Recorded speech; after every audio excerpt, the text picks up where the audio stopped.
Hello everyone, welcome back to Buried Files. Tonight we venture into the most remote and unforgiving corners of the Appalachian Mountains, where civilization fades and something far more primitive takes hold. In this episode, we will uncover 8 deeply disturbing encounters with feral human beings who have abandoned society and embraced a savage existence in the ancient wilderness. These are not legends or folklore, but documented testimonies from geologists, park rangers, hunters, and researchers who stumbled upon communities of people living in ways that defy modern understanding. Each account has been meticulously verified through cross-referenced reports, physical evidence, and witness testimonies that paint a horrifying picture of human devolution in America's last wild places. To protect the privacy and safety of those involved, certain names and specific locations have been carefully altered, but the core experiences remain untouched in all their terrifying authenticity. These survivors have chosen to share their stories as warnings to others who might venture too deep into the mountains where humanity ends and something else begins. If you are new here, make sure to subscribe to Buried Files for daily true horror content that will leave you questioning what lurks in the shadows of our world. Hit that notification bell so you never miss when we uncover the files that others tried to bury.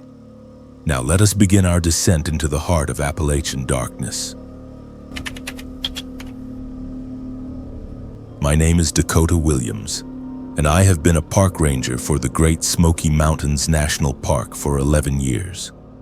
In that time, I have seen my fair share of dangerous wildlife, lost hikers, and emergency rescues.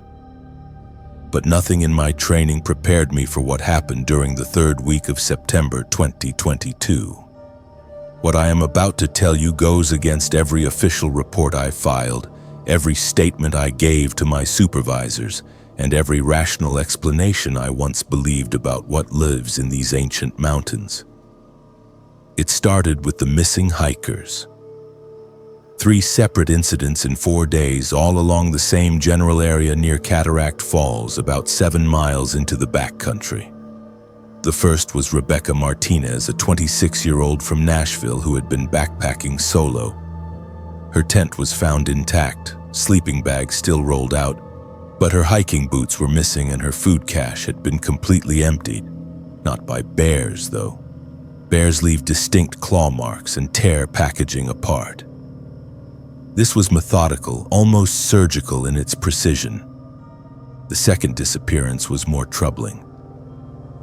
2 college students from Georgia, Tyler and Amanda, had been camping together near the old logging road that cuts through Pine Creek Ridge. Their campsite looked like it had been abandoned in the middle of dinner. Canned beans still warm in the pot, flashlights still on, but both their packs were gone and their hiking poles had been snapped in half and arranged in a peculiar pattern around their extinguished fire. The pattern looked almost ritualistic, like some kind of warning or territorial marker. By the time we found the 3rd site, I knew we were dealing with something beyond standard search and rescue protocols. An experienced outdoorsman named Frank Costello had been hiking the same trail system for 20 years. He knew these mountains better than most of the seasonal rangers. His campsite was completely destroyed, not damaged, but systematically dismantled. Every piece of equipment had been taken apart, sorted, and arranged in neat piles based on material. Metal items in one stack, synthetic fabrics in another, food containers in a third. It was the work of intelligence, not animal instinct. My supervisor assigned me to lead a 3-day search operation with 2 other rangers, hoping to find some trace of the missing hikers before the weather turned. We packed enough supplies for 5 days just in case, and set out before dawn on Thursday morning. The plan was to follow the main trail system, then branch out into the more remote areas where the disappearances had occurred. The first day yielded nothing unusual. We found the abandoned campsites I had already documented, took additional photographs, and searched the surrounding area for any signs of struggle or direction of travel. The forest felt different than usual, though. Too quiet. In 11 years of working these trails, I had never hiked for hours without hearing the standard sounds of wildlife. No bird calls, no squirrel chatter, no rustling in the underbrush. Even the insects seemed muted. That evening, we made camp at a designated backcountry site about 4 miles from the last known location of Frank Costello. As we prepared dinner, Ranger Phillips mentioned something that had been bothering him all day. He had been finding tracks, but they did not match any known wildlife in the area. They were roughly human-sized, but the gait pattern was wrong. Too long between steps, and the impression showed toes that were unusually spread, like someone who had never worn shoes. Around midnight, we heard the first call. It started as what sounded like a woman crying for help, echoing from somewhere deep in the valley below our campsite. We immediately grabbed our gear and headed toward the sound, following standard rescue protocols. But as we got closer, the voice changed. It became deeper, more guttural, and the words became less distinct. By the time we reached the area where the sound had originated, there was only silence. That was when Phillips found the first trail marker. Not an official Park Service marker, but something else entirely. A deer skull mounted on a broken tree branch, positioned at eye level and facing directly back toward our campsite. The bone had been stripped completely clean, but there were tool marks on it. Deliberate scraping and cutting that suggested the use of crude but effective implements. We followed a series of these markers for over a mile, each one more elaborate than the last. Animal bones arranged in specific patterns, strips of fabric that clearly came from hiking gear, and eventually pieces of human clothing hung from branches like primitive flags. The trail led us deeper into terrain that was not marked on any of our maps, through dense undergrowth that showed clear signs of regular travel. The path ended at a clearing that should not have existed. In the center was what I can only describe as a processing site.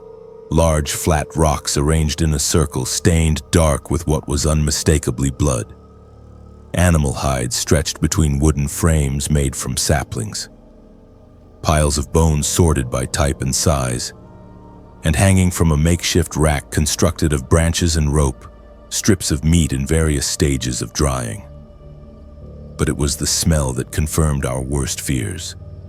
Not just the metallic scent of blood or the gamey odor of wild meat. There was something else underneath it all, something sweet and wrong that made my stomach turn. I had smelled it once before, during a recovery operation where we found a hiker who had been dead for over a week.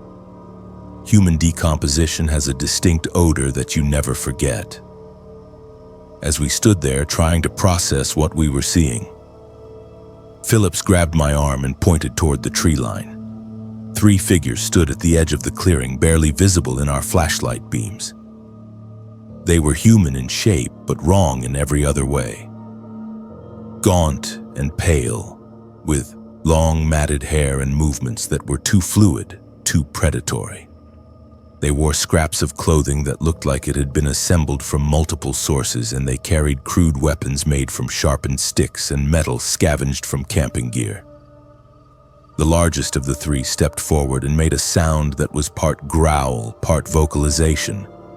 It was clearly some form of communication, but unlike any language I had ever heard. The other 2 responded in kind, and they began to circle our position with the coordinated precision of pack hunters. We backed toward the trail we had followed into the clearing, but one of the creatures moved to block our path.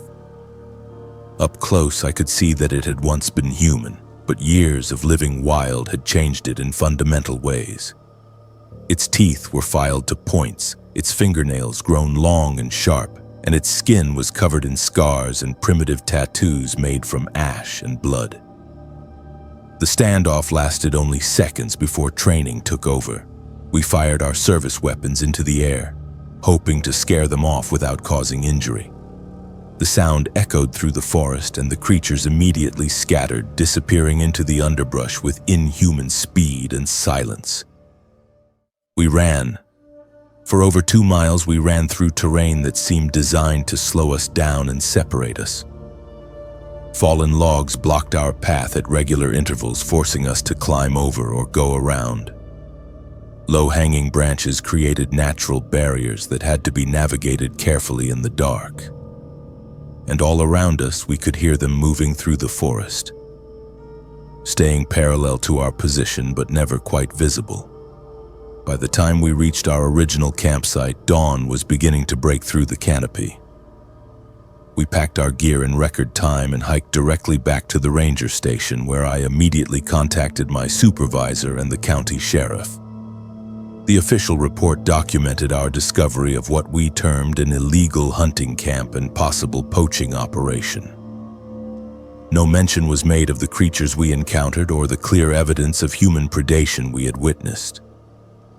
2 weeks later, a joint operation between Park Service personnel and federal agents returned to the site. They found nothing. The clearing had been abandoned, all evidence removed, and the trail markers had been taken down. According to the official summary, we had likely encountered a group of individuals living illegally within park boundaries who had fled when discovered. But I know what I saw, and 6 months later, when the disappearances started again, this time near Cades Cove, I was not surprised. I requested a transfer to a different park and was granted approval within 30 days. My replacement, a young ranger named Matthews, lasted exactly 3 weeks before requesting his own transfer.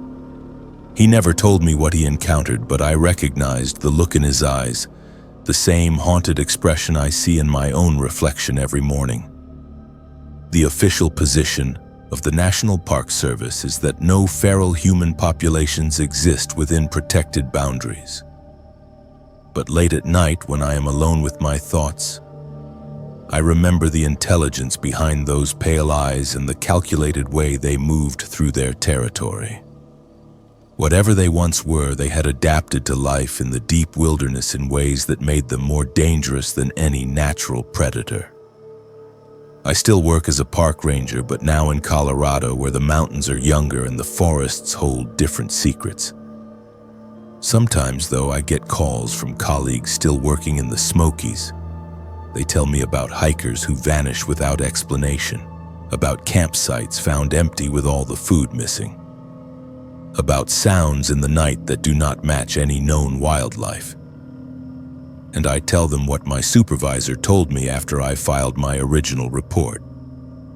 Some things are better left unreported, and some trails are better left unfollowed. The Smoky Mountains have been home to humans for thousands of years, but not all of them chose to remain part of civilization. My name is Marcus Thompson, and if you are listening to this, let me say one thing up front. I am not a storyteller. I am a geologist. That means I spend my days squinting at rocky outcrops, taking core samples and running numbers on mineral content, not spinning ghost stories around the campfire. But every so often, the world reminds you that numbers cannot explain everything. Some things belong to the wilderness, and the Appalachians, ancient, lonely, and largely untamed, hide things no field manual will tell you about. It was a late October morning in 2023 when I hiked up into the Blue Ridge on assignment. My company had been contracted to survey an area for a possible pipeline expansion, and my section included a stretch of remote, rocky terrain near the Carolina border. The locals in the neighboring town of Elmswood said little about the area except that it was best left undisturbed. Some joked about mountain lions, others about something older. I tuned it all out. I had data to collect.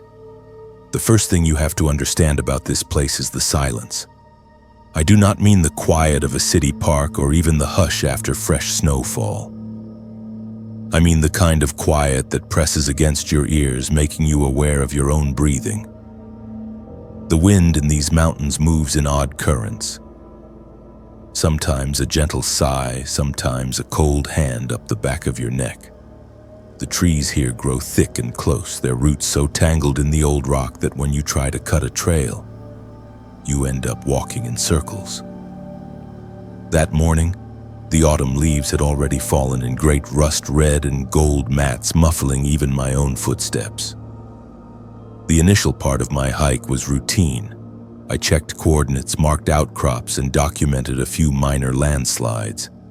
About 3 miles from the main road, past an abandoned fire tower, the ground pitched downward without warning. The soil here breaks into shelves, scarred by centuries of frost and flood. My boots crunched over broken stones peppered with white bleached animal bones, deer, rabbit, raccoon, and things I could not immediately name. Then I found the entrance. It was almost by accident. The map in my hand showed a cluster of limestone shortcuts, but it did not mark this. A slit in the hill about 5 feet high and 3 feet across, half concealed by blackberry thicket and loose scree. At first I thought it was just a failed fox den, but something about the geometry, deliberate, almost architectural, caught my attention. I set down my pack, flicked on my headlamp, and squeezed inside. Inside, the cave air was heavy, the temperature instantly dropping several degrees. The beam of my flashlight swept over rock walls mottled with veins of white and rusty orange calcite. About 20 feet in, the passage widened unexpectedly. A natural chamber maybe 15 feet across, domed overhead. Something scuttled in the darkness. I froze, breath clouding in the sudden chill. That was when I noticed 2 things at once. First, the scent. It was not an animal smell per se. It was wet earth, sweat, something raw and unnatural like rust and wild onions. Second, the marks. At first I thought they were petroglyphs, marks left by ancient hands, their precise meaning lost to time. But the patterns were crude, yet fresh.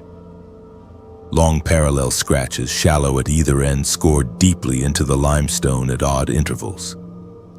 There were also smudges, ashy, greasy fingerprints, and 4 old, blood-darkened handprints spidered across the wall above a nest of moss and animal pelts. I felt real unease for the first time. Years of fieldwork have taught me what is and is not a bear, a wildcat, or a trespassing scavenger. But nothing I knew lined up with what I saw here.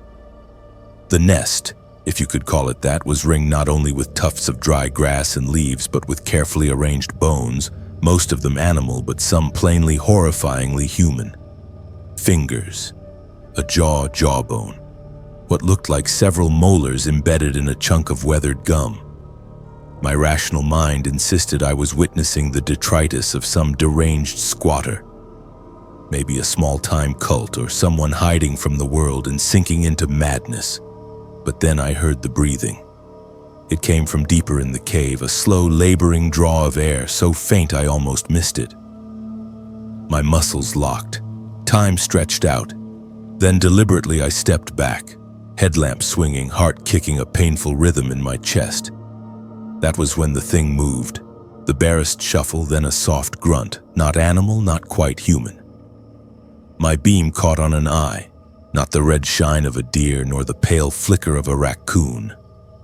This was a wet, milky orb, blinkless, socketed in a gaunt, angular face streaked with dirt and tangled black hair. Its lips thinned over oversized teeth, fragments of something soft and pink hanging from its mouth. I stifled a gasp. My mind, despite everything, tried to negotiate. This was a person, after all. A desperate, starved hermit. I forced myself to speak. "Who's there? Do you need help?" My words barely echoed, dissolving in the humid dark.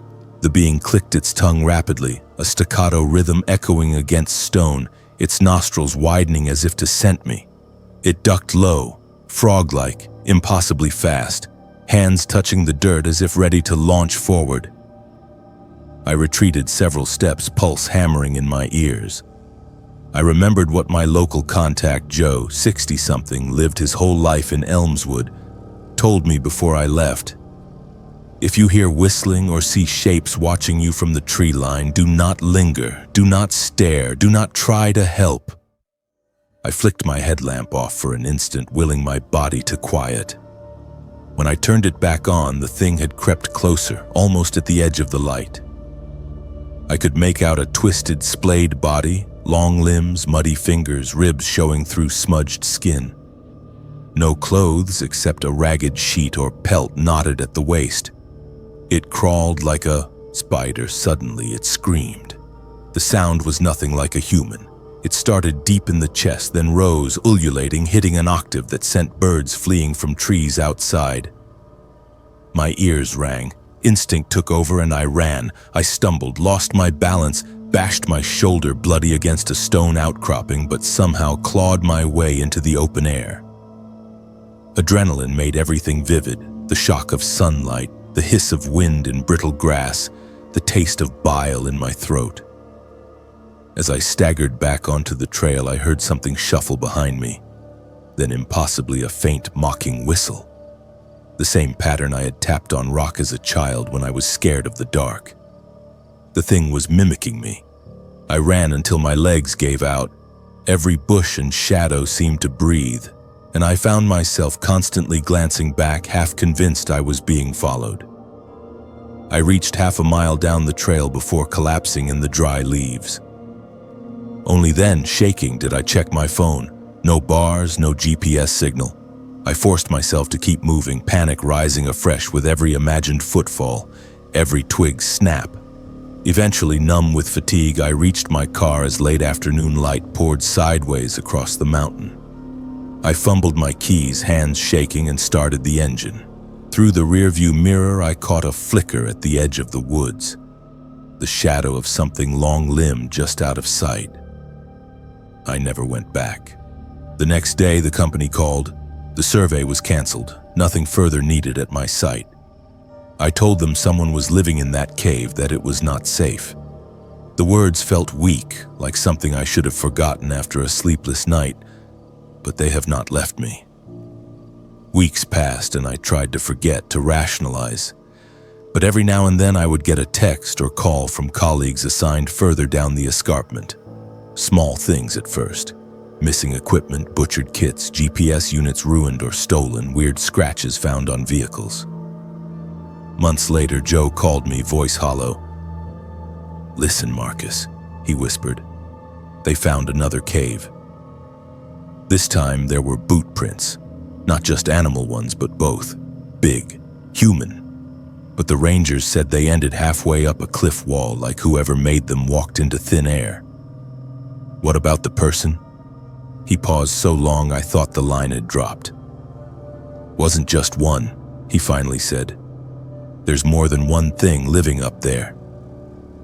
And the oldest folks say some of them have been there longer than the towns. Longer than people I hung up, cold and sweating." I moved back north a few months later and changed my cell number. But sometimes, especially on autumn nights just before dark, when the wind howls through narrow valleys, I smell that mix of wet earth, sweat, and old wild onions. And I remember the watcher in the cave, waiting for darkness to fall again. If there is a lesson, it is this: do not go inviting explanations for the unnatural. Sometimes the things that stare from the dark are not waiting to be found, and if you do find them, they will remember your face. My name is Isabella Rodriguez, and I spent 3 summers working as an outdoor education counselor for Camp Wildwood, a residential program that brought inner-city kids from Baltimore and Philadelphia into the West Virginia mountains for 2 weeks of wilderness experience. I loved that job. There is something magical about watching a teenager who has never seen stars without light pollution look up at the Milky Way for the first time, or helping a kid who grew up in concrete and asphalt learn to identify bird calls and animal tracks. The summer of 2021 was my third year with the program, and I had been promoted to senior counselor, which meant I was responsible for the overnight backpacking trips with our older campers. These were 14 and 15-year-olds who had demonstrated responsibility and wilderness skills during their first week at base camp. The backpacking experience was meant to be the highlight of their stay, 3 days and 2 nights in the deep forest of Monongahela. Sleeping under canvas and learning advanced survival techniques. Our group that July consisted of 8 kids and 3 counselors, including myself. The other 2 counselors were Marcus, a 24-year-old forestry student from West Virginia University, and Sarah, a 23-year-old from Pittsburgh who had been working wilderness programs for 4 years. We had been planning this particular route for months, a challenging but manageable loop trail that would take us through some of the most beautiful and remote parts of the forest. The first day went perfectly. We hiked 6 miles through mixed hardwood forest, crossed 3 streams, and made camp in a designated backcountry site near Otter Creek. The kids were excited and engaged, asking good questions about plant identification and animal behavior.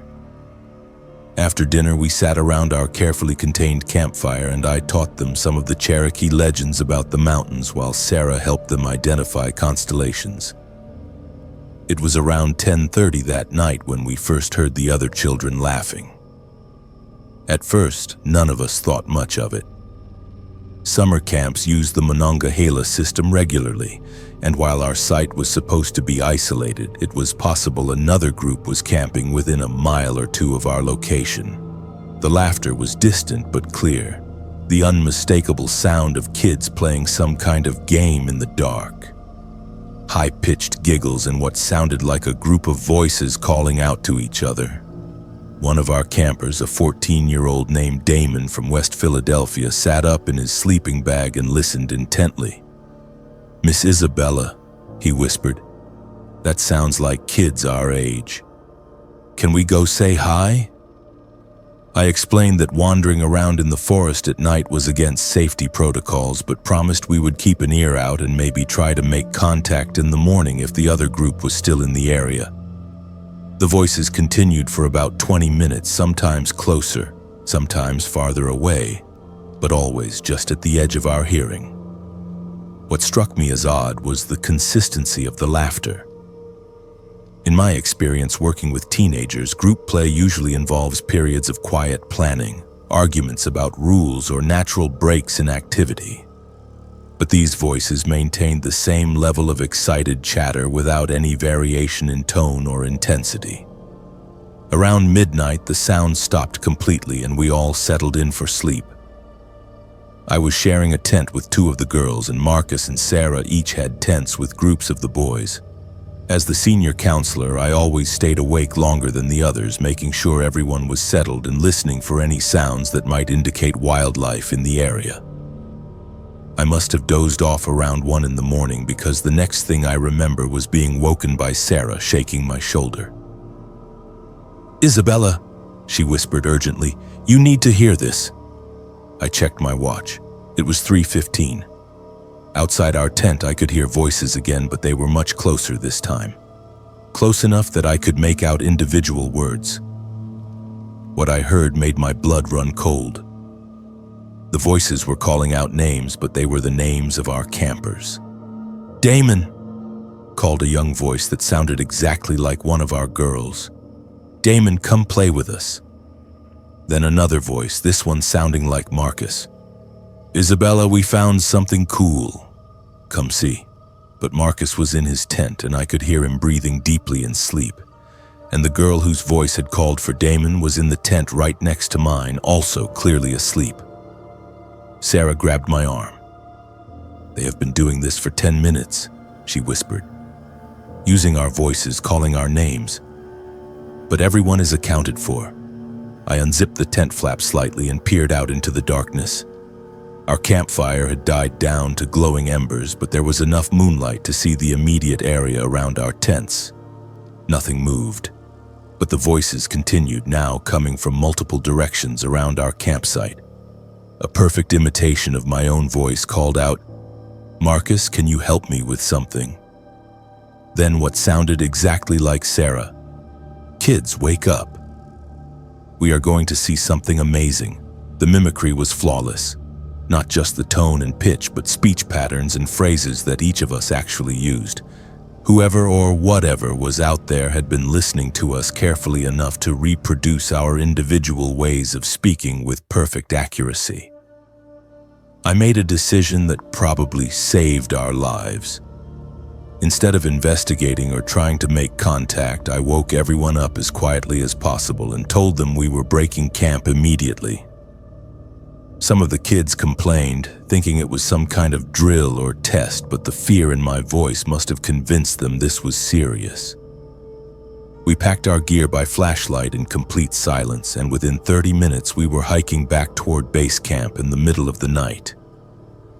The voices followed us for the first mile, sometimes ahead of us on the trail, sometimes flanking us through the trees, always using our own voices to try to get us to respond or separate from the group. "Isabella, why are we running?" in perfect imitation of one of my campers. "Guys, wait up. I dropped something," in Sarah's exact voice, even though Sarah was right beside me. The most terrifying moment came when we reached a fork in the trail.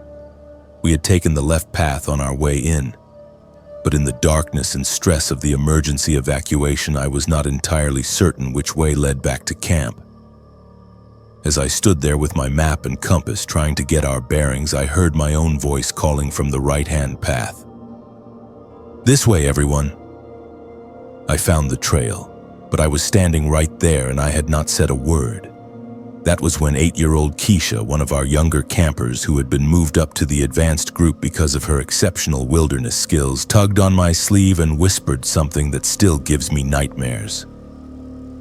"Miss Isabella," she said, "I can see them in the trees.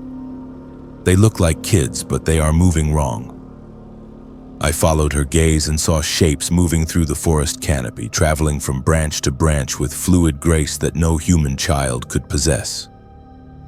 They were roughly the right size and shape to be teenagers, but they moved like primates, swinging and leaping between trees with casual ease.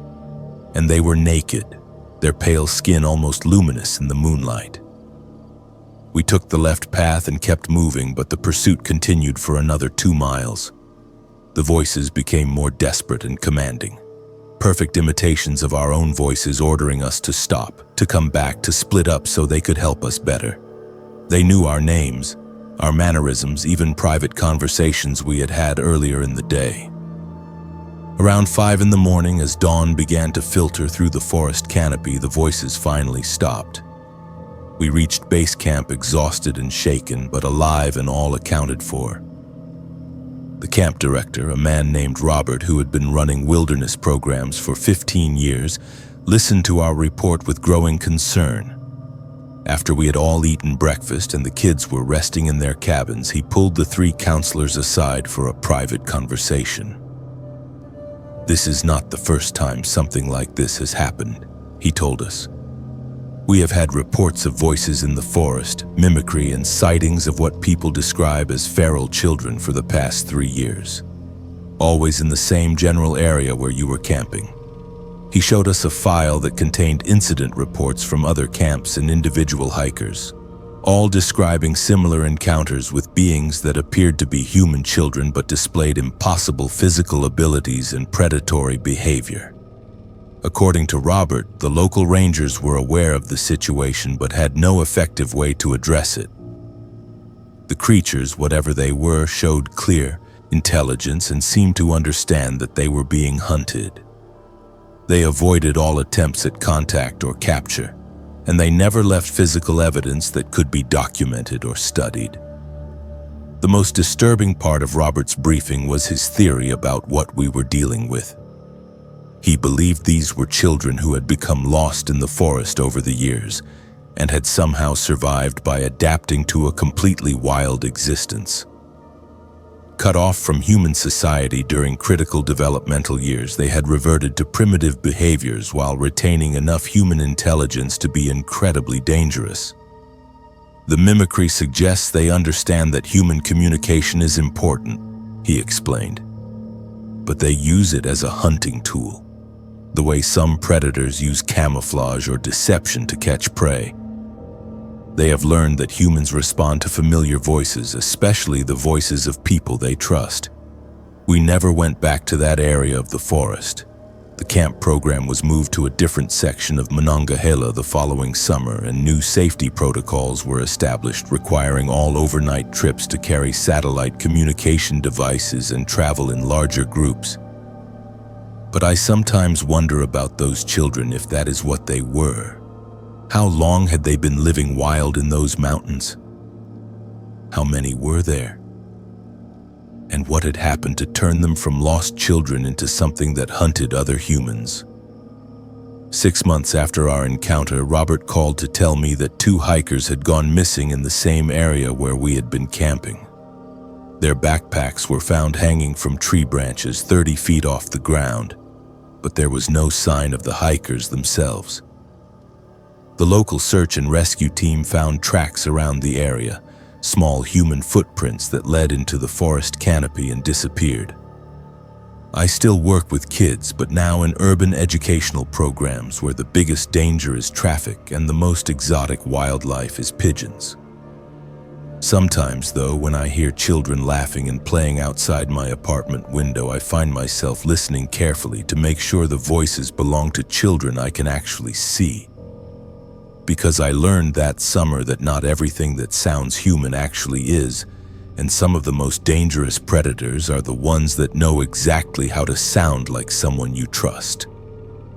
The Monongahela National Forest covers over 900,000 acres of wilderness.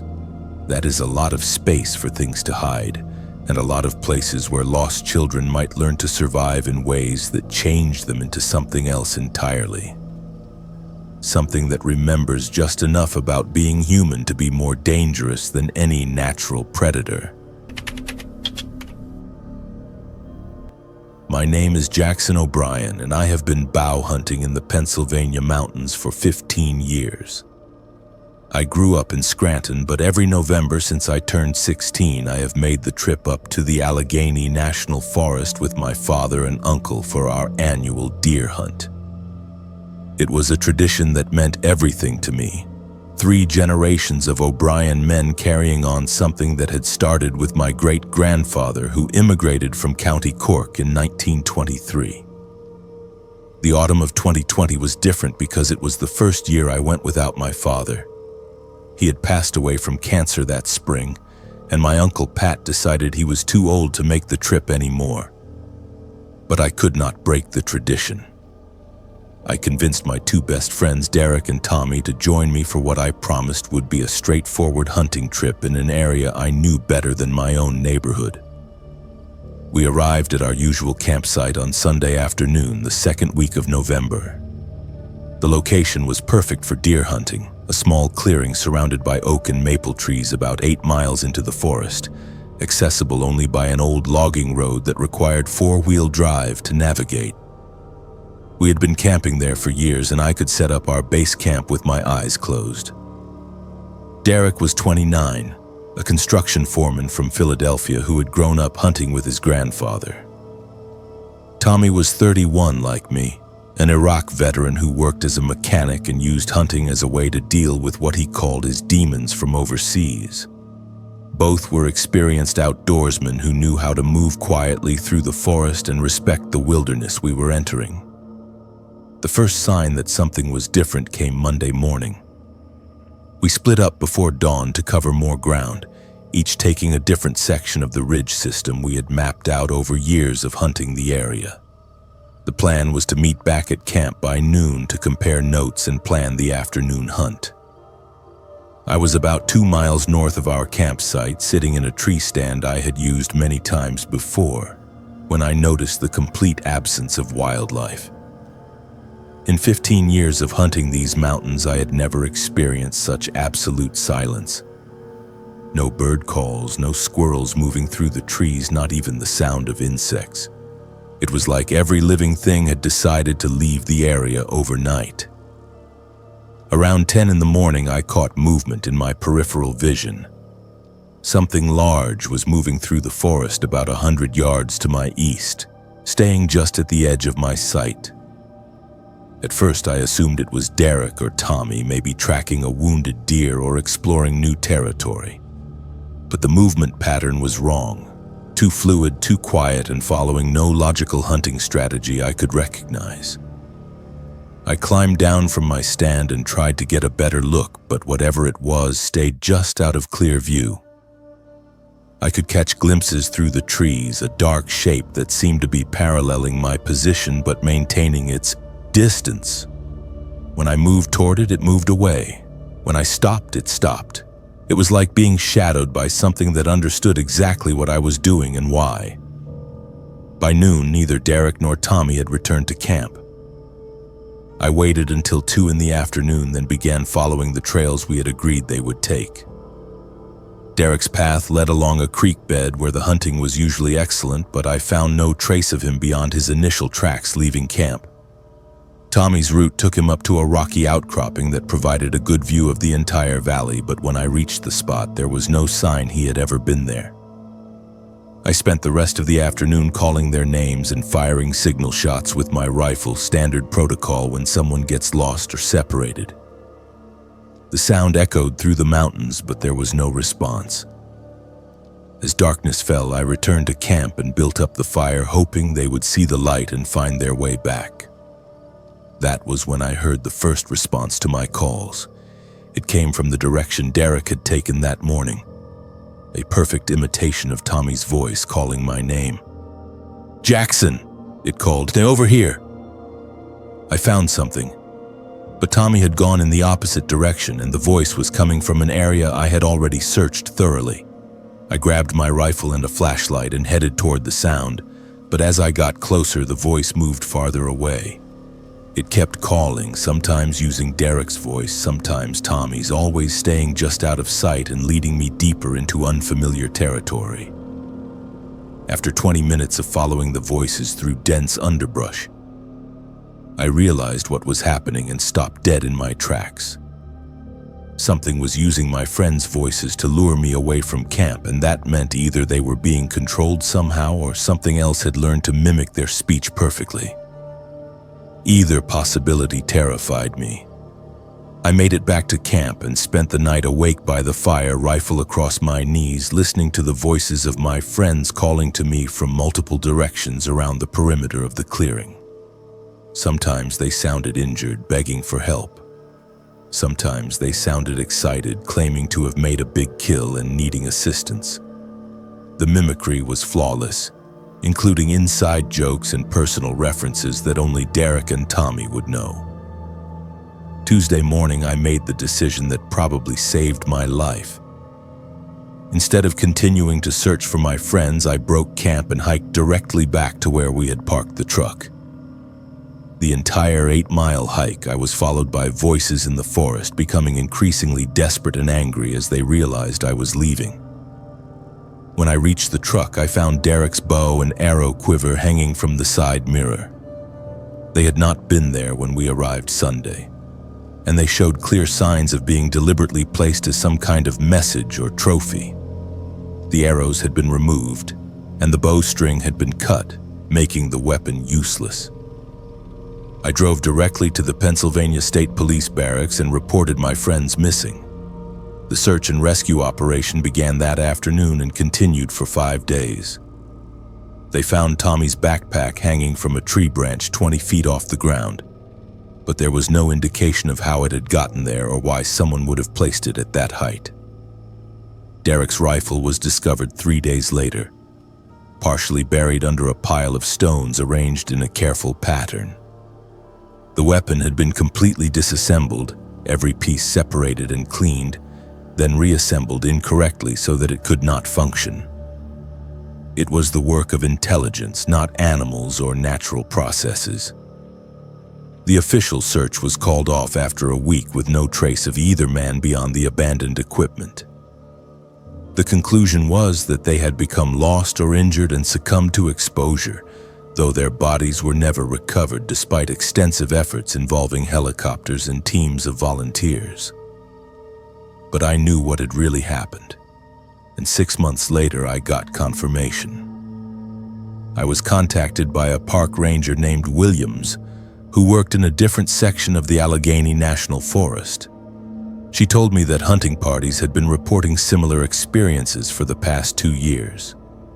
Voices calling from the forest using the names and speech patterns of missing members. Equipment found arranged in deliberate patterns that suggested intelligence and planning. According to Ranger Williams, there was an unofficial theory among some of the Park Service personnel that a group of people had been living deep in the forest for years, possibly generations. They had developed hunting skills that surpassed anything modern outdoorsmen possessed, and they viewed the forest as their exclusive territory. The theory suggested that these people had learned to mimic human speech as a hunting technique, the same way some predatory animals use camouflage or deception. They would isolate individual members of hunting parties, then use their voices to lure others into situations where they could be captured or killed. She also told me that the Pennsylvania Game Commission had documented a significant decline in deer populations throughout the region over the past 5 years, despite reduced hunting pressure and ideal breeding conditions. Something was hunting the deer with efficiency that exceeded both natural predation and legal hunting combined.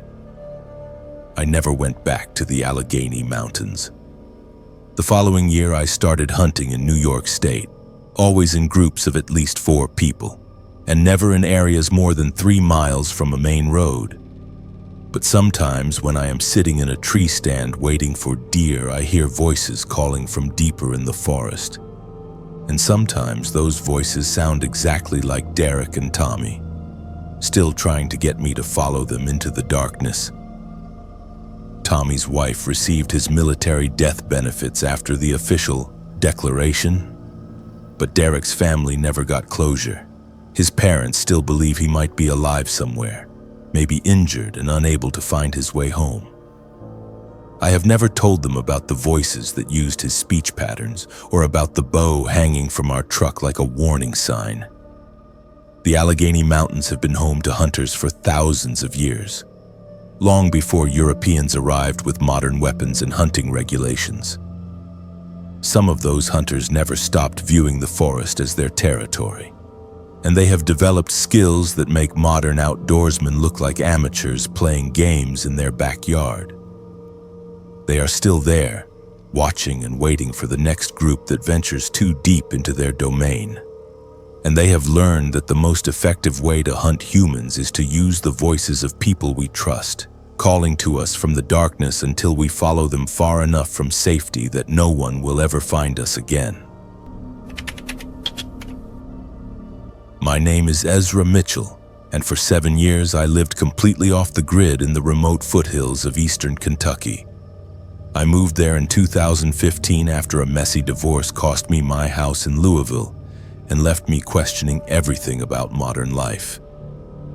I bought 43 acres of mountainous woodland for less than what most people pay for a car, built a small cabin with my own hands, and learned to live the way my great-grandfather had lived before electricity, and running water changed everything. The property was beautiful in its isolation. Dense mixed forest of oak, maple, and pine stretched in every direction, broken only by a clear creek that ran through the lower section and provided fresh water year-round. The nearest neighbor was over 3 miles away through difficult terrain, and the closest road that could handle a regular vehicle was a 2-mile hike down a steep trail I had cut myself. It was exactly the kind of solitude I had been seeking. A place where a man could live according to his own rules and never have to deal with the complications of modern society. I had been there about 18 months when I first noticed signs that someone else was using my property. It started small. Footprints in the soft mud near the creek that were not made by my boots. Stones that had been moved from their natural positions to create what looked like primitive markers or trail signs. areas where someone had clearly been digging, though for what purpose I could not determine. At first I assumed it was someone passing through, maybe hunting illegally or using my land as a shortcut to somewhere else. These mountains had been home to people for centuries before property lines and deeds divided everything up, and I figured I was probably not the first person to think this particular piece of wilderness would make a good place to live. But the signs became more frequent and more deliberate. Someone was harvesting wild edibles from areas I had been managing myself, taking specific plants in a pattern that showed knowledge of sustainable gathering practices. My fish traps in the creek were being checked and sometimes emptied, but whoever was doing it knew enough to reset them properly afterward. Most disturbing of all, I started finding evidence that someone had been watching my cabin from various positions in the surrounding forest. One morning in late September, I discovered fresh footprints in the soft earth near my garden that led directly to my root cellar. I had built the cellar into the hillside behind my cabin using traditional methods I had learned from books about Appalachian homesteading. It was basically a cave lined with stone walls and wooden shelving designed to keep vegetables and preserved food at a constant cool temperature through the winter months. The footprints were human but wrong somehow. Too narrow for their length, with the toes spread wider than normal like someone who had never worn shoes.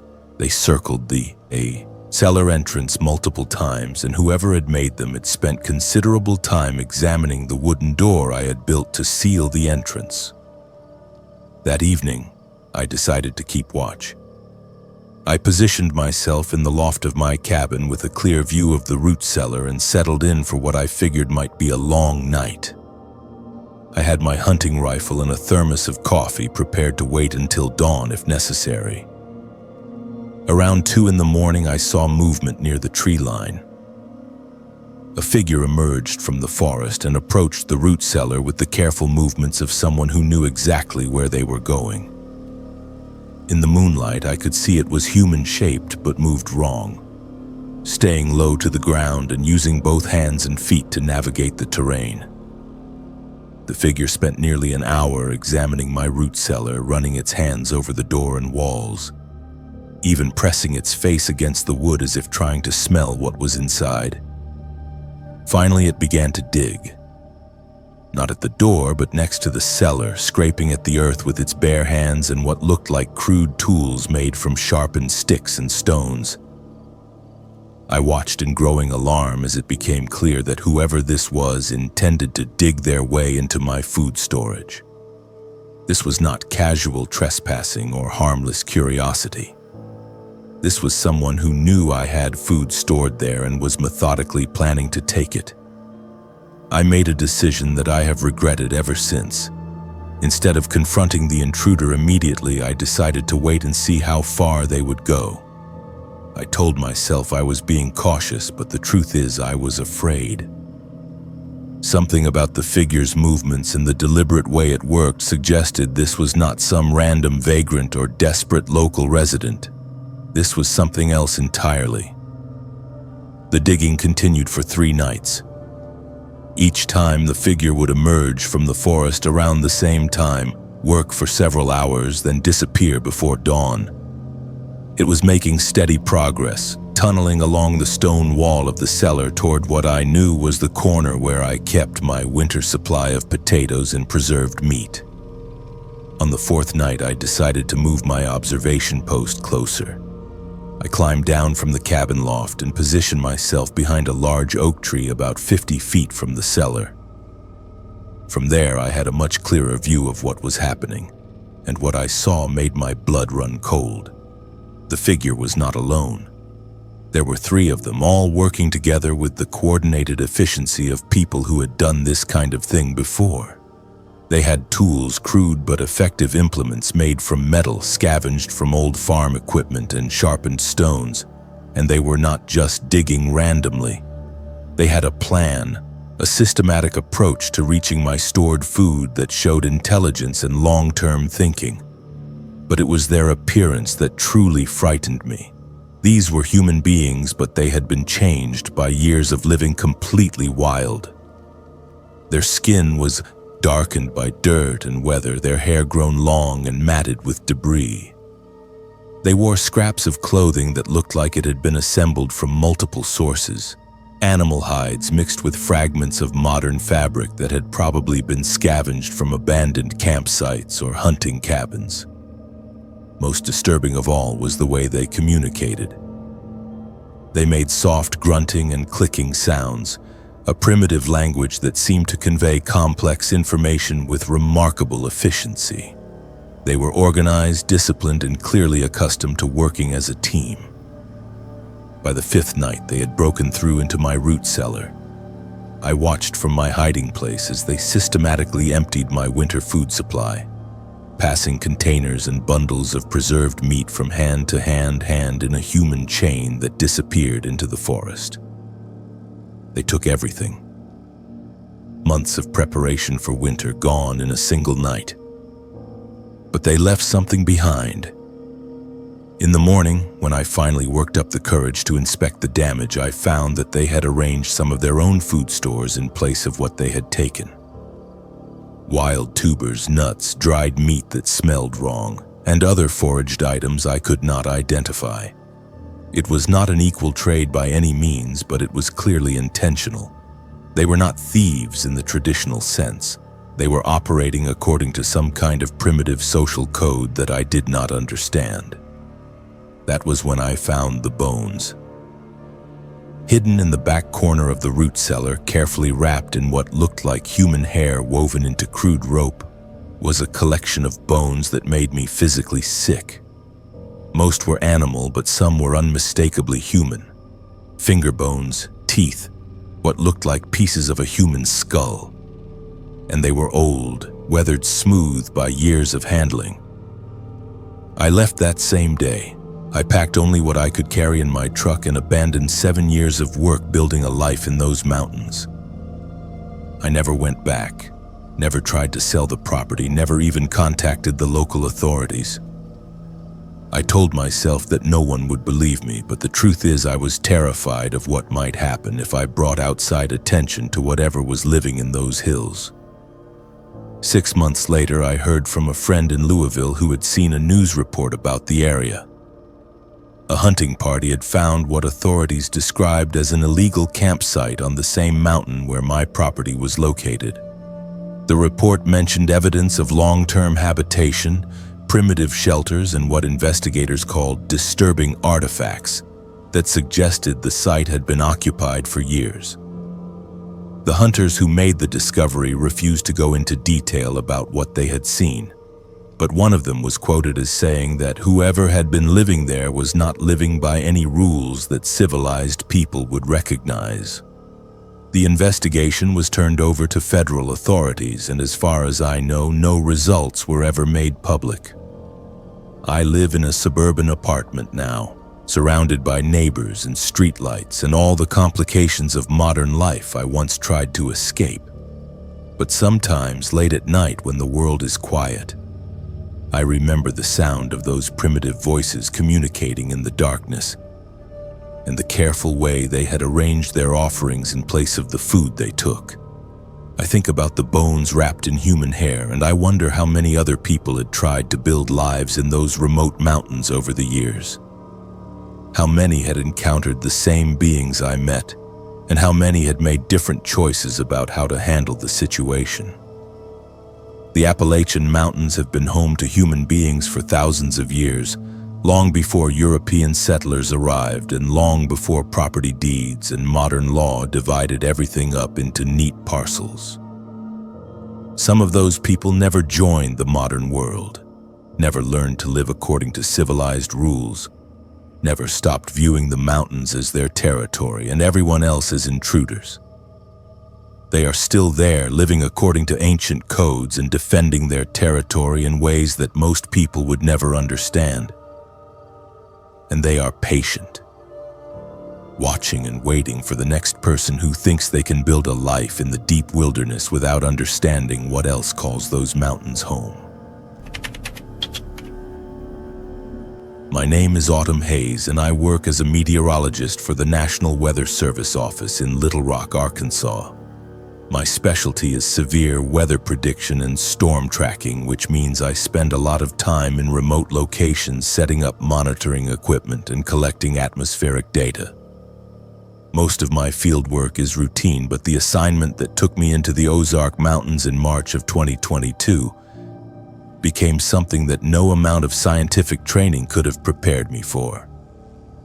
I was part of a two-person team investigating an unusual weather pattern that had been developing over the Arkansas-Missouri border region. Satellite imagery showed atmospheric disturbances that did not match any known meteorological phenomena, and ground-based radar was picking up anomalies that suggested significant storm activity in areas where local weather stations were reporting clear skies. My partner was Dr.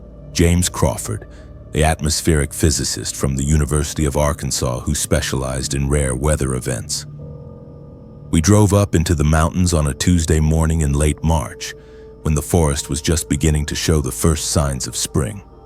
The assignment was supposed to take 3 days, setting up temporary monitoring stations and collecting baseline data to help explain the satellite anomalies. The first 2 days went smoothly.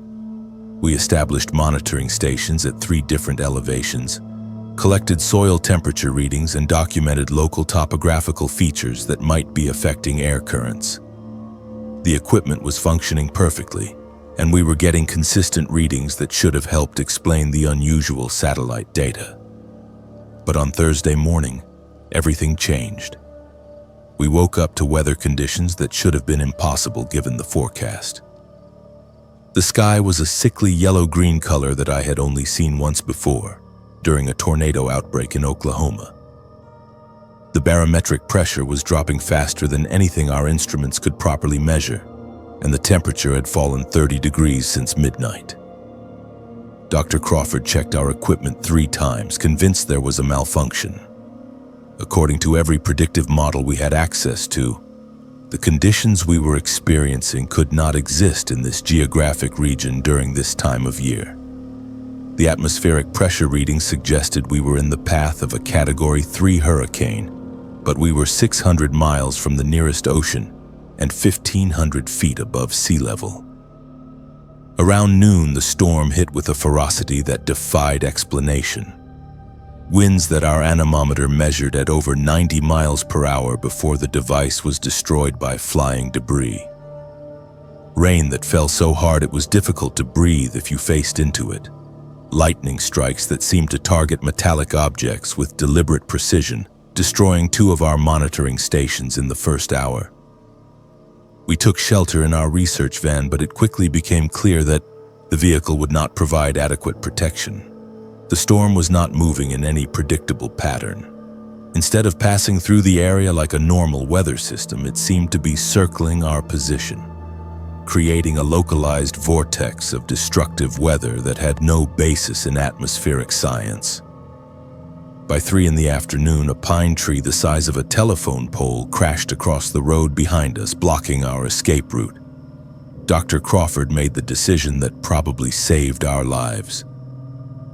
He had noticed a cave opening about half a mile up the mountainside and suggested we abandon the van and seek shelter there until the storm passed. We grabbed our emergency supplies and fought our way through horizontal rain and debris to reach the cave entrance. It was larger than it had appeared from a distance, easily big enough for several people, and extended back into the mountain far enough that we could escape the noise and fury of the storm outside. But we were not alone in that cave. As we moved deeper into the darkness, our flashlights revealed clear signs of recent habitation. A fire pit with warm ashes, sleeping areas made from animal hides and moss, and crude tools fashioned from stone and scavenged metal. Most disturbing of all was the smell, a mixture of wood smoke, unwashed bodies, and something else that made my stomach turn. Dr. Crawford wanted to leave immediately and find shelter elsewhere, but the storm outside had intensified to the point where venturing back into it would have been suicidal. We positioned ourselves near the cave entrance, close enough to escape quickly if necessary, but far enough inside to be protected from the weather. That was when we heard the voices. At first, they seemed to be coming from deeper in the cave system, soft murmuring that could have been wind moving through underground passages. But gradually, the sounds became more distinct, and we realized we were listening to human conversation in a language neither of us recognized. The voices grew louder and closer, and eventually we could see flickering light from deeper in the cave that suggested someone was approaching with torches or fire. Dr. Crawford and I pressed ourselves against the cave wall, hoping to remain hidden until whoever it was had passed by. What emerged from the depths of that cave still appears in my nightmares. 3 figures that had once been human but had been changed by years of living in complete isolation from civilization. They moved with the fluid grace of people who had adapted to navigating underground passages in total darkness, and their eyes reflected our flashlight beams like those of nocturnal animals. They wore clothing made from animal skins and plant fibers, primitive but expertly crafted.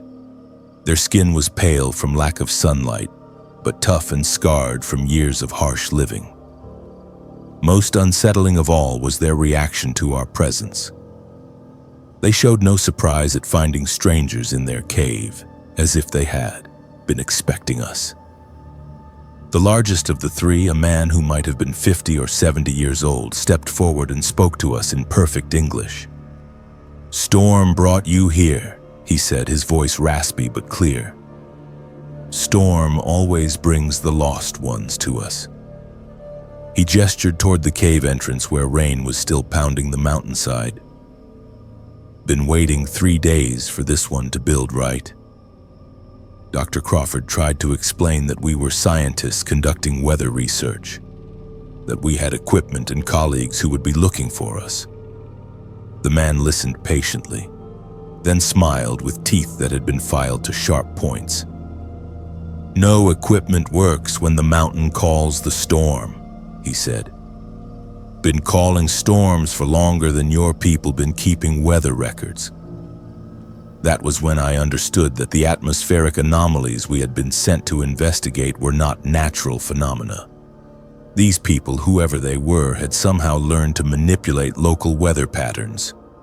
The impossible storm conditions, the localized vortex, the equipment malfunctions, all of it was being controlled by human intelligence that had developed capabilities beyond anything modern science recognized.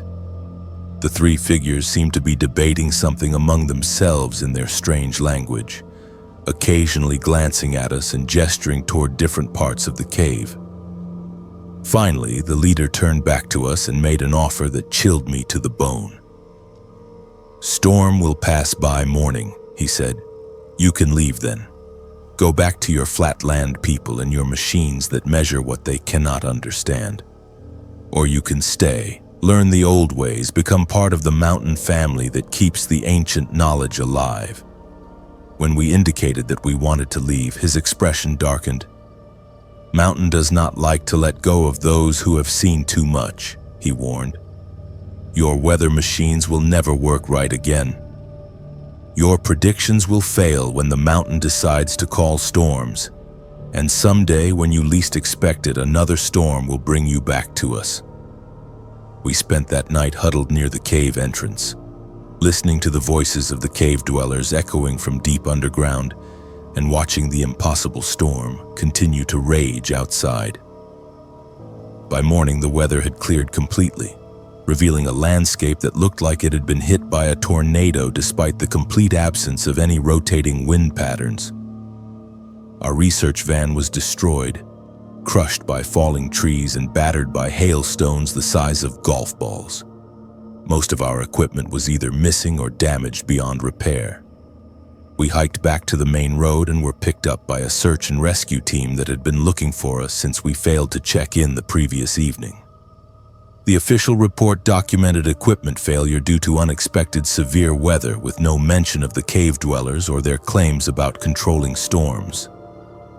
Dr. Crawford requested a transfer to a different research program within 6 months and now works exclusively with computer models and satellite data. He has never returned to field research. but the cave dwellers' warning proved accurate. Over the past 2 years, my weather predictions have become increasingly unreliable, particularly when it comes to storm systems that develop over mountainous terrain. Equipment that worked perfectly for years now malfunctions at critical moments, and I find myself unable to explain atmospheric phenomena that should be routine to analyze. 3 months ago, I was tracking a storm system that was moving toward the Ozark region when it suddenly changed direction and intensity in ways that violated every principle of meteorology I had ever learned. The storm moved in a perfect circle around a specific mountain peak, maintaining Category 2 hurricane force winds for 6 hours before dissipating completely. That mountain peak was less than 10 miles from the cave where we had taken shelter. According to satellite data, the storm should have been impossible. According to my instruments, it should not have existed at all. But according to local residents who have lived in those mountains for generations, it was just another spring storm, no different from dozens of others they had witnessed over the years. I still work as a meteorologist, but I no longer trust the science that once seemed so reliable. Weather patterns in mountainous regions follow rules that are not written in any textbook, controlled by people who have learned to work with atmospheric forces in ways that make our most advanced technology look like children's toys. The Ozark Mountains have been home to human communities for thousands of years, long before weather satellites and computer models attempted to predict and control the forces of nature. Some of those communities never forgot the old ways of reading signs in the sky and calling storms when they were needed. They are still there, living in caves and underground passages, maintaining knowledge that modern science has dismissed as impossible. And sometimes when atmospheric conditions are right, and the mountain decides it needs new members, they send storms to guide the lost ones to their door. My name is Phoenix Anderson, and I have been a professional wilderness photographer for over a decade. My specialty is capturing the raw beauty of American forests during extreme weather conditions, particularly winter scenes when the landscape transforms into something almost otherworldly. The assignment that brought me to the Appalachian Trail in February of 2023 was supposed to be the culmination of my career.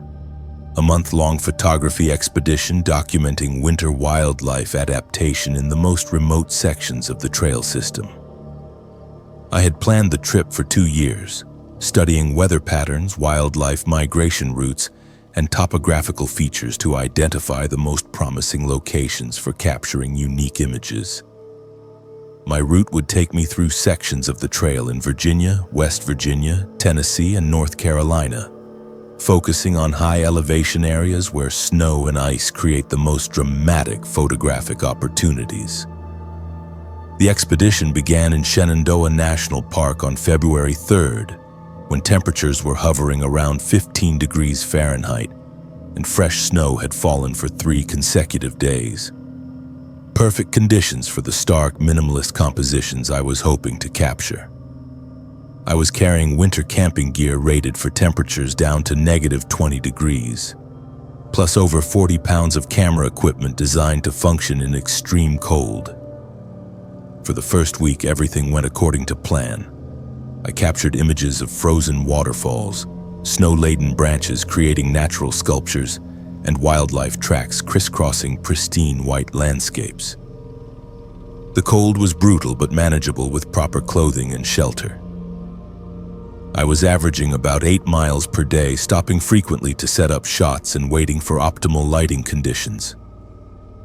It was during the second week, as I entered a particularly remote section of trail in West Virginia, that I began finding the unusual tracks. At first, I thought they were made by a large dog or possibly a wolf, though wolves had been extinct in this region for over a century.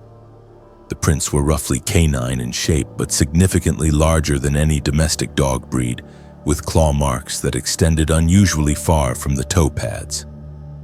But as I studied the tracks more carefully, photographing them for documentation purposes, I realized they showed characteristics that did not match any known animal.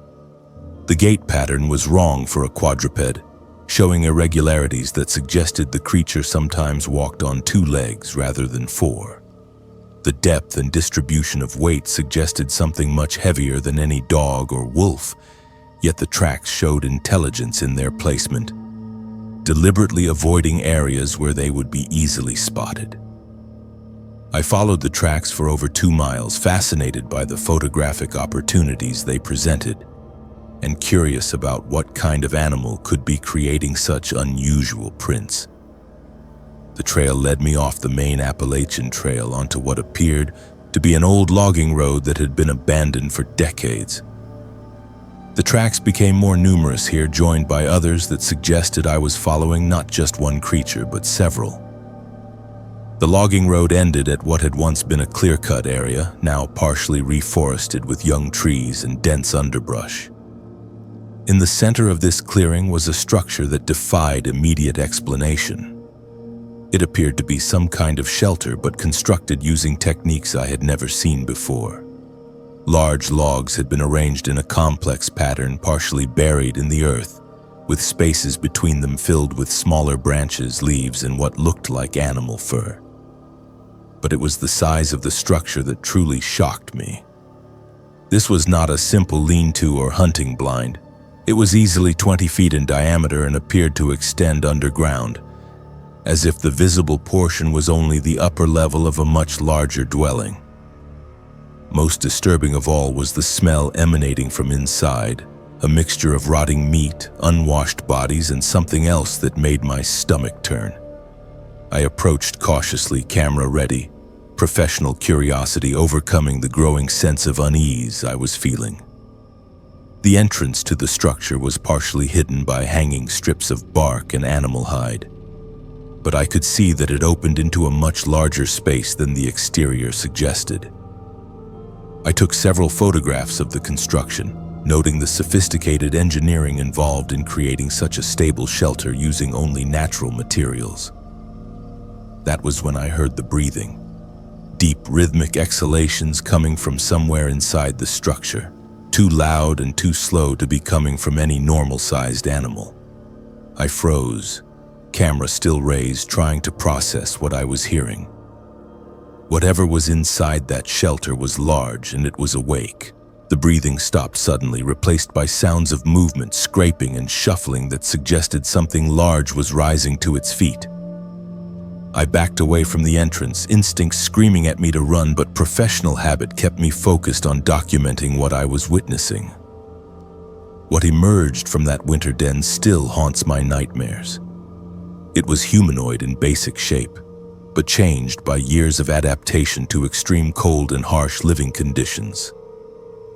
It stood nearly 7 feet tall, covered in what appeared to be a combination of matted hair and animal fur that had been deliberately attached to its skin. Its face was human enough to be recognizable, but distorted by malnutrition, frostbite damage, and primitive modifications, including filed teeth and scarification. But it was the intelligence in its eyes that terrified me most. This was not some mindless beast or person driven insane by isolation. This was a human being who had chosen to live like this, who had adapted to surviving in conditions that would kill most people within hours. It studied me for what felt like hours, but was probably only seconds, taking in my modern winter gear, my expensive camera equipment, my obvious status as an outsider. Then it made a sound that was part growl, part vocalization, clearly some form of communication directed not at me, but at others I could not see. The response was immediate. 3 more figures emerged from the den, each showing similar adaptations to extreme cold survival, but obviously part of the same family or clan group. They moved with coordinated precision, spreading out to surround my position with the practiced efficiency of pack hunters. The largest of the group, the one who had emerged first, stepped forward and spoke to me in English that was heavily accented and difficult to understand, but unmistakably human language. "You take pictures," it said, gesturing toward my camera. Show other people where we live. The statement was not a question, but an accusation delivered with absolute certainty. I tried to explain that I was documenting wildlife and natural landscapes, that I had no intention of revealing their location or even mentioning their existence. But even as I spoke, I realized how hollow my words sounded. I was a professional photographer, and my entire career was built on sharing images of remote wilderness areas with the outside world. Wintertime, the creature continued, nobody comes to mountain. We sleep, save energy, wait for warm time. You bring other people, make us move again. Always moving, always hiding, never safe. That was when I understood what I was looking at. These were not people who had recently become lost or abandoned civilization. This was a family that had been living wild for generations, adapting to seasonal patterns that included winter hibernation-like behavior that allowed them to survive in conditions that would kill anyone unprepared for the extreme cold. The smaller figures were children, I realized, though their exact ages were impossible to determine due to their primitive lifestyle and adaptive modifications. They watched me with the same intelligent wariness as the adults, clearly understanding the threat that my presence represented to their survival. Camera, the leader demanded, holding out a hand that was more claw than finger. Give pictures. I had two choices: comply with their demands and lose weeks of work, or attempt to escape with my equipment and probably die in the process. These people had survived in conditions that challenged every limit of human endurance, and they knew this terrain better than any modern outdoorsman ever could. I handed over my camera memory cards, watching as the leader examined them briefly before passing them to one of the others, who disappeared back into the den. We keep pictures, he said. You go away. Never come back. Never tell people about Mountain Family. The message was delivered without obvious threat, but the implications were clear. They had dealt with unwanted discovery before, and they had methods for ensuring their continued secrecy. I was being allowed to leave because cooperation was preferable to the alternatives, but that cooperation was not negotiable. I left immediately, hiking back to the main trail and gathering darkness without stopping to set up camp. The temperature dropped to -5 degrees that night, and I barely survived despite having equipment rated for extreme cold. These people were living through conditions that nearly killed me even with modern winter survival gear. I completed my photography expedition but never developed or published any of the images that might have revealed the location of the winter den. The memory cards I had surrendered contained weeks of work, including some of the best winter wilderness photographs I had ever captured. But I never attempted to retrieve them or return to the area. 6 months later, I read a news report about search and rescue operations in the same area of West Virginia where I had encountered the hibernating family. 3 separate hiking parties had reported equipment theft and what they described as stalking behavior by unknown individuals. Local authorities concluded that the incidents were probably the work of drug manufacturers using remote locations for illegal operations. But I knew better. The Mountain family was protecting their territory during the active season, using techniques that kept them hidden while discouraging others from exploring too deeply into their domain. They were not criminals or madmen, but survivors who had learned to live according to natural patterns that most people had forgotten centuries ago. I still work as a wilderness photographer, but I no longer seek out the most remote and extreme locations. I have learned that some places are meant to remain hidden, and some adaptations to harsh environments come at costs that civilized people cannot imagine. The Appalachian Mountains have been home to human beings for thousands of years, including people who chose to remain wild when others moved toward civilization. They are still there, following seasonal patterns that include winter dormancy periods that allow them to survive conditions that would kill most modern humans. They are patient, intelligent, and absolutely committed to remaining hidden from a world that would either exploit them or try to save them from a life they have chosen. And they have learned that the best way to maintain their secrecy is to ensure that anyone who discovers them understands the importance of keeping that discovery private. My name is River Blackwood, and I have spent the last 17 years working as a forestry specialist for the United States Forest Service. My job involves surveying remote woodland areas, documenting biodiversity, and assessing the health of old-growth forest systems that have remained largely untouched by human development. It is work that has taken me into some of the most pristine and isolated wilderness areas in the southeastern United States, places where the trees have been growing undisturbed for centuries. In October of 2021, I was assigned to conduct a comprehensive survey of an old-growth section of Cherokee National Forest that had been designated for potential inclusion in a protected wilderness area. The site was located in a remote valley approximately 15 miles from the nearest Forest Service road, accessible only by hiking trails that had not been maintained for over a decade. The assignment was supposed to take 1 week, documenting tree species, measuring trunk diameters, and photographing unusual specimens for the official report. I had completed similar surveys dozens of times before, and this particular location had been recommended by my supervisor as one of the most spectacular examples of virgin forest remaining in North Carolina. What made this forest different from other old-growth areas I had surveyed was the sheer age and size of the trees. Some of the chestnut oaks and tulip poplars were clearly over 400 years old, with trunk diameters exceeding 6 feet. The canopy was so dense that even at midday, very little sunlight reached the forest floor, creating a perpetual twilight that felt ancient and primordial. But it was the silence that first made me uneasy. In 17 years of forest work, I had never experienced such complete absence of wildlife sounds. No bird calls, no squirrel chatter, no insects buzzing. The forest felt empty in a way that violated everything I knew about healthy ecosystem dynamics.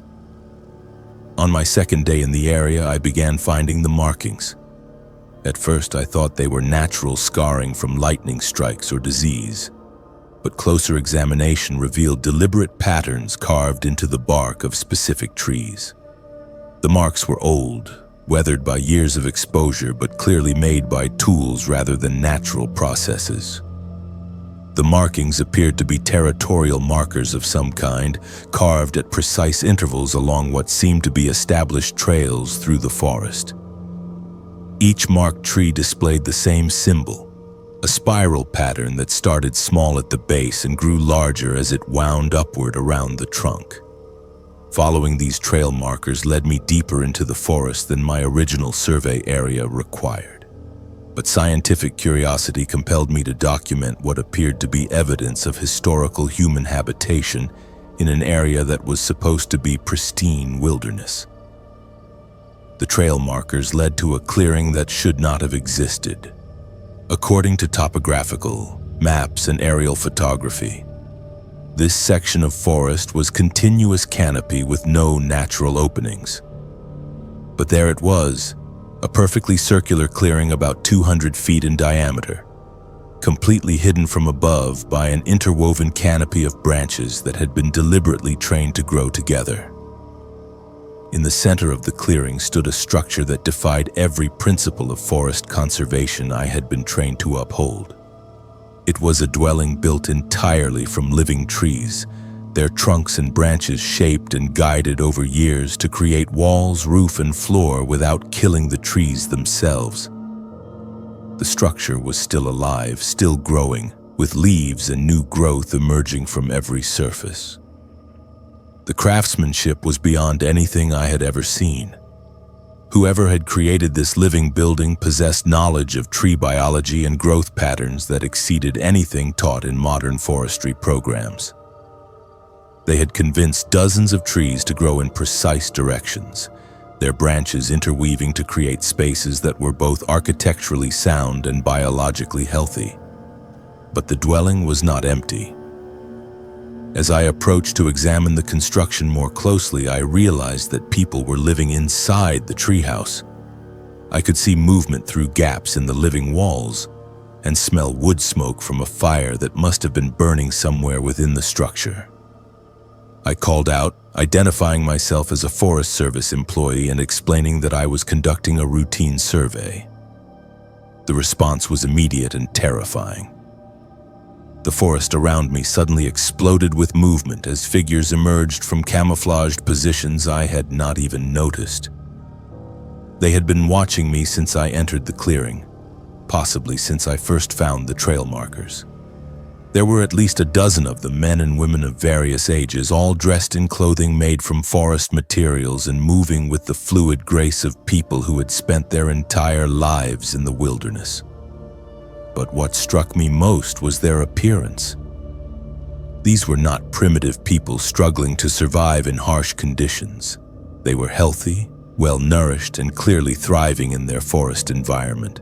Their skin was darkened by sun and weather, their hair was long and adorned with feathers and plant materials. But their eyes showed intelligence and organization that suggested a sophisticated society. The apparent leader of the group was a woman who might have been 60 years old, with silver hair braided with vines and wearing a cloak made from what looked like living moss. She approached me without fear or aggression, studying me with the same scientific curiosity I was directing toward her and her people. "You are the tree counter," she said in perfect English, though her accent was unlike anything I had ever heard. "We have been watching your people measure our forest for 3 days now." I tried to explain that I was conducting a biodiversity survey, that my work was aimed at protecting the forest from development. She listened patiently, then gestured toward the living dwelling behind her. "We have been protecting this forest for 7 generations," she said. "Our ancestors learned to live with the trees instead of cutting them down, to build with growing wood instead of dead lumber. Your people want to protect the forest by keeping humans away from it. We protect it by becoming part of it." She explained that her community had been living in this valley since before the Cherokee Nation was forced to relocate, that they had chosen to remain hidden rather than join the removal to Oklahoma. Over the generations, they had developed techniques for forest living that left no trace on the ecosystem while providing everything they needed for a sustainable lifestyle. The living architecture was just one example of their innovations. They had learned to cultivate wild plants in ways that increased biodiversity rather than reducing it, to hunt and fish using methods that strengthened animal populations rather than depleting them, and to create tools and clothing from forest materials without damaging the sources. But they also made it clear that their survival depended on remaining hidden from the outside world. Government agencies, environmental groups, and commercial interests would all pose threats to their way of life if their existence became known. They had survived by ensuring that anyone who discovered their community understood the importance of keeping their secret. "Your survey will recommend that this area be protected," the woman continued. "That is good. But your report will not mention us, and you will not return here again. We have ways of making sure the forest keeps its secrets, and we have used those ways before when necessary." The threat was delivered without hostility, but with absolute certainty. These people had remained hidden for over a century, and had clearly developed methods for dealing with unwanted discovery. I had no doubt that they possessed both the knowledge and the will to eliminate any threat to their security. I spent the rest of that day being shown through their community, observing construction techniques and forest management practices that revolutionized my understanding of sustainable living. They had created a civilization that existed in perfect harmony with the natural environment, taking only what they needed and giving back more than they consumed. Their knowledge of plant biology, animal behavior, and ecological relationships exceeded anything I had learned in graduate school or 17 years of professional experience. They knew things about forest ecosystems that modern science had not yet discovered, and they had used that knowledge to create a way of life that was both primitive and incredibly sophisticated. But they also made it clear that this knowledge would not be shared with the outside world. Their survival depended on remaining hidden, and they had learned through bitter experience that contact with modern civilization meant destruction of their way of life. I left the next morning with a complete understanding of why this forest had seemed so empty of wildlife. The animals were there, but they had learned to hide from human observers. The forest dwellers had trained them to avoid contact with outsiders, creating an illusion of emptiness that helped protect the community's secret. My official report recommended the area for wilderness protection based on the exceptional size and age of the old-growth trees. I made no mention of the human community or their remarkable innovations in sustainable forest living. As far as the Forest Service is concerned, the valley contains nothing but trees. But sometimes when I am conducting surveys in other remote forest areas, I find myself looking for signs of similar communities.